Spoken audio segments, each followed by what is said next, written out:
Welcome to my little RV kitchen.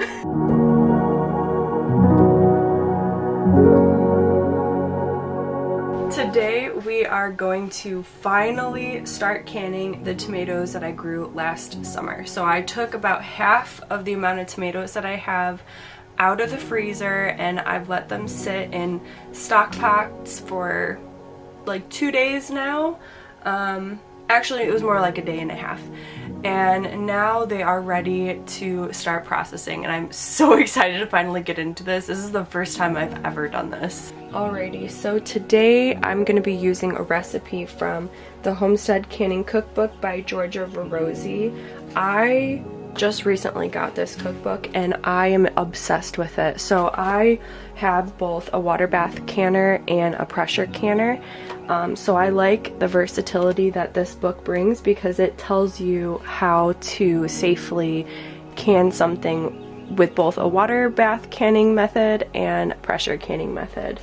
And pressure canning is what we're going to be doing today because it takes up a little less space, and right now in the RV kitchen we do not have a whole lot of space. Okay, so let's find our recipe. Oh, somewhere over here.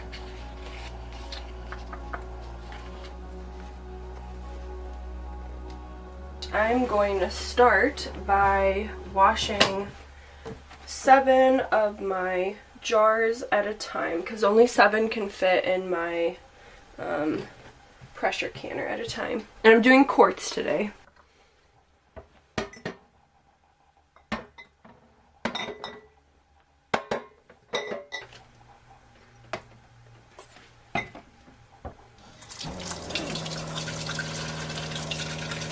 Since these jars are going to be processed for over 10 minutes, they do not need to be sanitized, they just need to be clean before processing.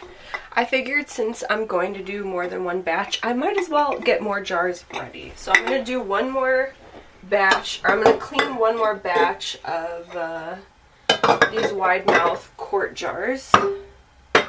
This is the sound of an RV that is running out of water. I'm so bummed. I don't want to have to tell my husband to fill the water while he's working. It's kind of lame.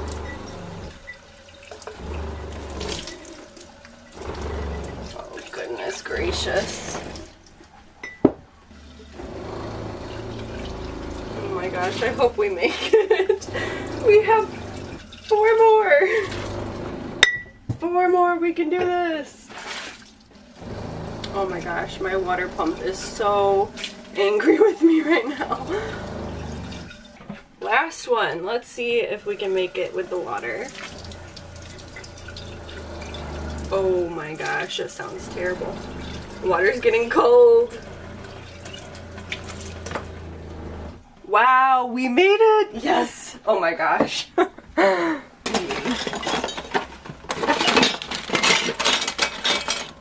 Where are all of them? 8 and 9. Ooh, hopefully I have enough. Alright, these are regular milk. Let's see. There we go. 10, 11, 12, 13, 14, yes! 2, 3, 4, 5, 6, 7, 8, 9, 10, 11, 12, 13, 14. Yay! Actually, the water is still going. I'm a little bit impressed. And the pump hasn't run out, so I think I'm just going to leave these in here, soaking in soapy water for now. Actually, I'm going to rinse them. Okay, we officially ran out of water, but that's okay because we got everything done. We can only do 7 or 14 quarts today because I don't have water and I don't want to interrupt my husband at work to fill the water, and I also don't want to fill the water myself. Okay, so we're just going to get into it today. I'm really excited to show you what this looks like. Alrighty, so since these tomatoes were in my freezer, you can see that they're like super wrinkly.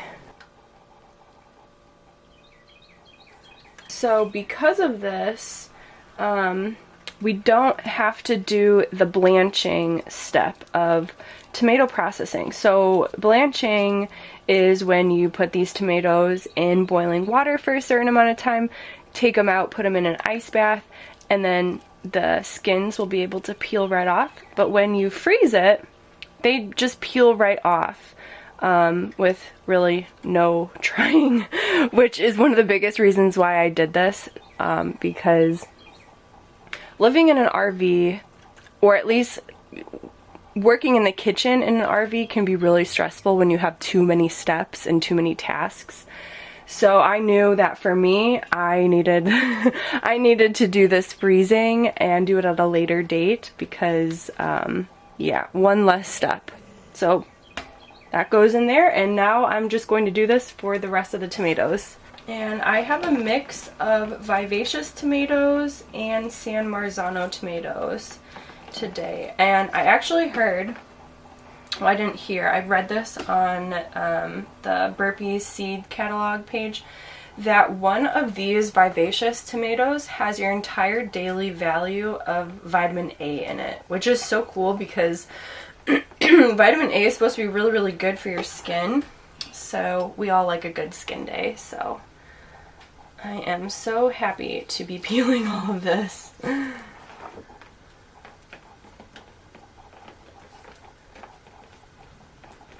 So not only am I peeling the skin off, but I'm also kind of like giving it a good squeeze before I pop it in the stock pan, because I want to cook this down and make a tomato sauce, and the more water in it, the more time it takes to cook it down. And since it's winter right now, we're going through propane like crazy in the RV. So I don't know how much propane we have, so hopefully we have enough. My husband could easily come out and switch it out, but he's working right now, and I just feel so bad interrupting him. Oh! Oh, I just I did that a little too hard. I am about halfway done. And I don't know, I feel like I'm being a little bit too presumptuous with the 14 jars. I don't know if this is going to make 14 jars.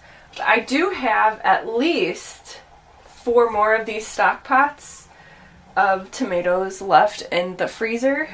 So I'll definitely be able to fill 14 at some point. But I don't know if I'm going to be able to do it today.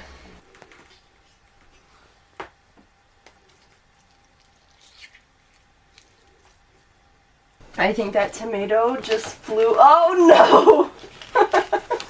What did it get? It got the sunflower mix. Alright, we are finished. This is what it looks like. Oh! Okay, I was gonna lift that up, but it's actually really heavy, so let me just take the camera there. Okay, so this is what it looks like.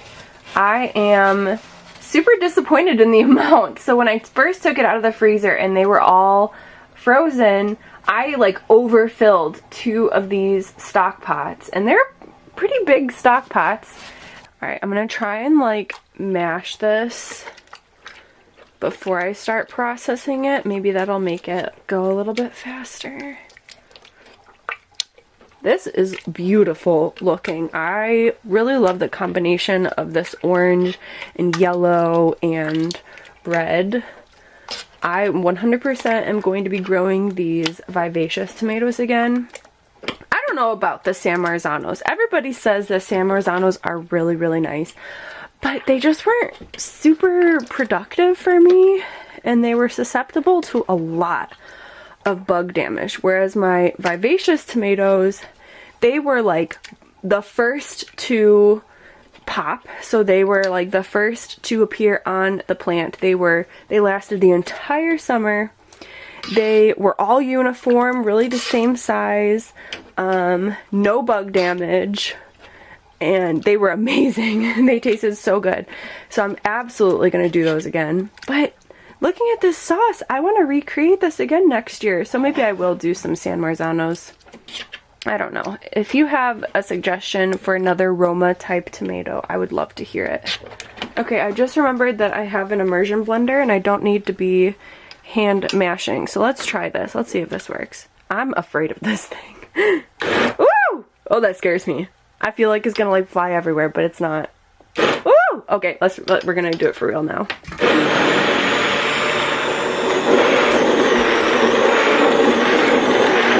I don't know if this is working.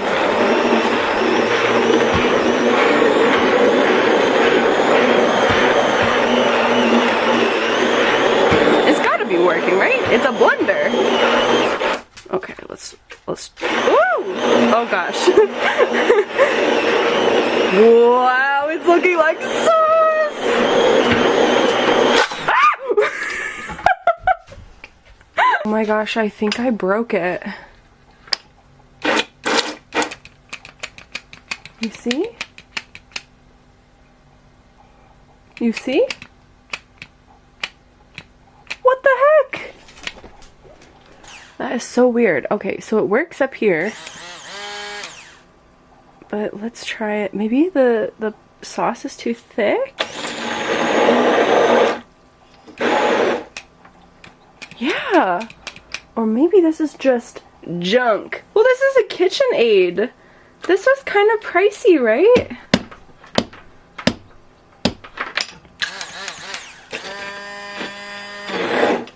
That is so lame. I'm so angry. Okay. Well, I'm gonna go back to hand mixing this. Okay, so this is the sieve that my mother-in-law is letting me borrow.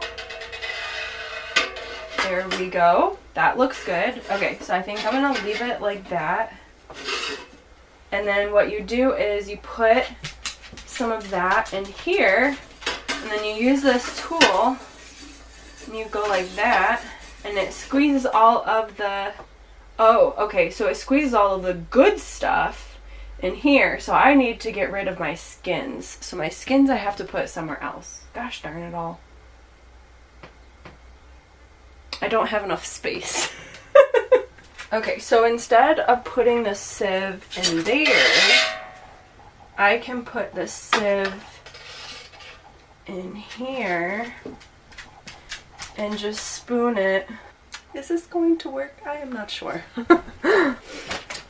Alright, so let's find a ladle. And now we do some scooping. Plop. I don't know how much to fill this up. This would be so much easier if seeds weren't so undesirable in a sauce. But here we are. Okay, that looks good. Okay, and I'm gonna take this weapon and, okay, let's do it like this. You just, ooh. Oh my gosh, it's working. It's working. Oh, okay, I'm gonna give you a close-up. Okay, this is what it looks like close up. And it's like just pouring out the bottom, and what I'm left with is seeds. That is so cool. Alrighty, so now I am going to be doing this for the next hour, I think.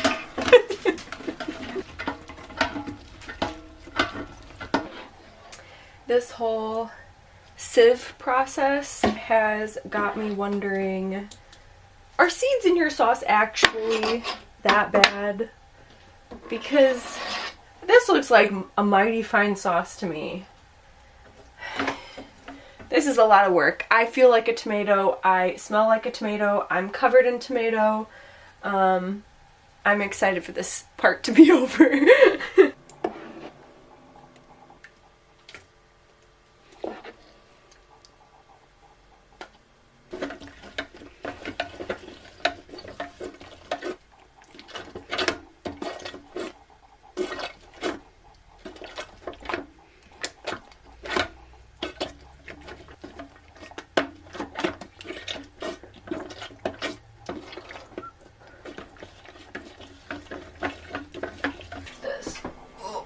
it's not too bad.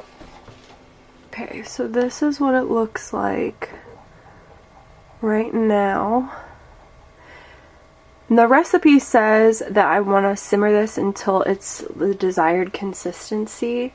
So I think I'm just going to simmer it for a little bit, and if it's a little bit on the soupy side, that's fine. I don't mind that. It has been probably about 30 minutes since I last spoke to you, and it is now the perfect texture. It's like goopy, lovely. Okay, so we are, oh my gosh, we're ready to start canning. But I feel like that's gonna take too long, so I'm actually going to use this. I hope I don't burn myself.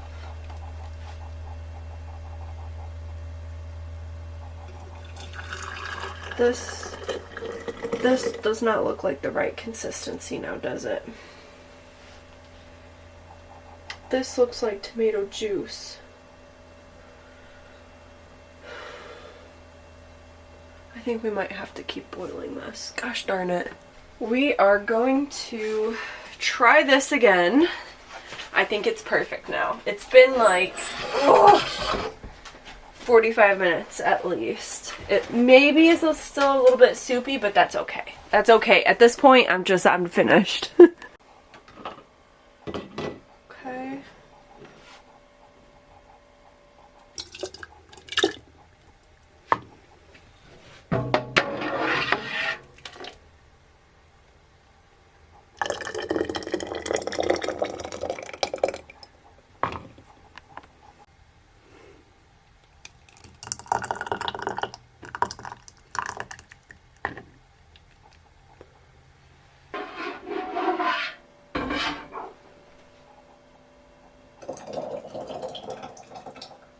Alright, so all of those tomatoes made 8 quart jars of tomato sauce. Now, it's a little bit runnier than I would like, so I think I'm going to use this tomato sauce as like soup bases or like an addition to pot roast and stuff like that. And then the next batch that I do with the frozen tomatoes in the freezer right now, I'm going to let it simmer on the pot for like all day so that it gets to a more saucy consistency. But this is good for today. I'm really happy with this. I think that this is going to be awesome. It's good to have a little variety in your pantry, right? And then half a teaspoon of citric acid in each one. You can put citric acid in before you fill the jar or after. Doesn't matter.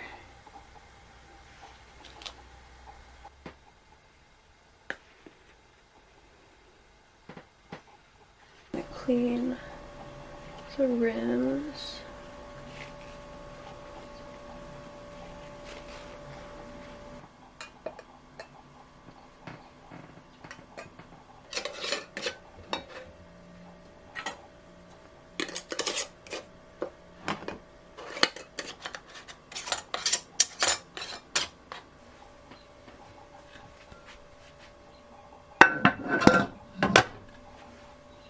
Alright, so this has been venting for 10 minutes. So now I'm going to put my pressure gauge on it at 10 pounds of pressure. And then I'm going to get it up to 10 pounds of pressure. And then I'm going to let it sit at that pressure for 15 minutes. I'm so excited. I feel like I've said I'm so excited like 10 times now, but I am really excited. So we're looking for it to be at that 240-10. Okay, it is finally up to pressure, so I'm setting my timer for 15 minutes and 5 seconds for good measure. Oh my gosh!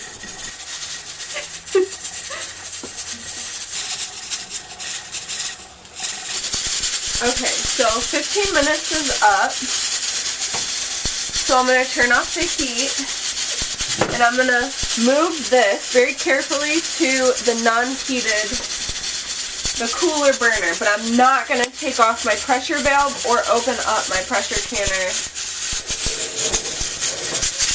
Oh, I don't want to jostle this too much. Okay, so we're going to let it cool off. And we're gonna watch this pressure gauge. So we're gonna let the pressure go all the way down to 0. Then we're going to wait 5 to 10 minutes. The instructions say 5 minutes, but I like to wait 10 minutes just because I'm scared. And then I will take the whole, and then when it reaches 10 minutes, then I will take all of this off and then open it up away from my face so that it doesn't burn me. Scared.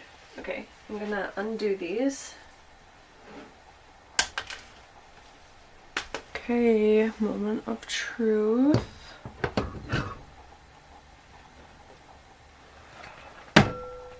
Yay, nothing cracked.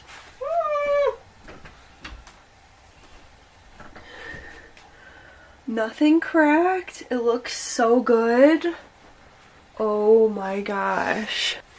This is what it looks like. What I'm gonna do is I'm actually just going to move this pot onto here. Oh, it's heavy. Make sure it's this way.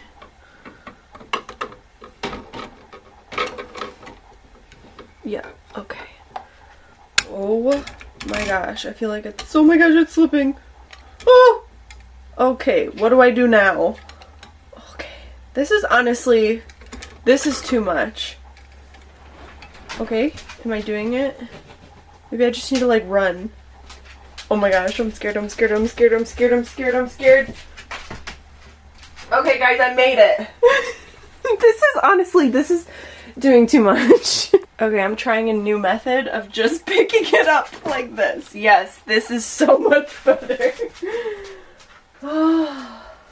Okay, my gosh, that was annoying. Okay, I'm running out of space. Don't know where to put all this. So I'm gonna put that right there. I'm so relieved.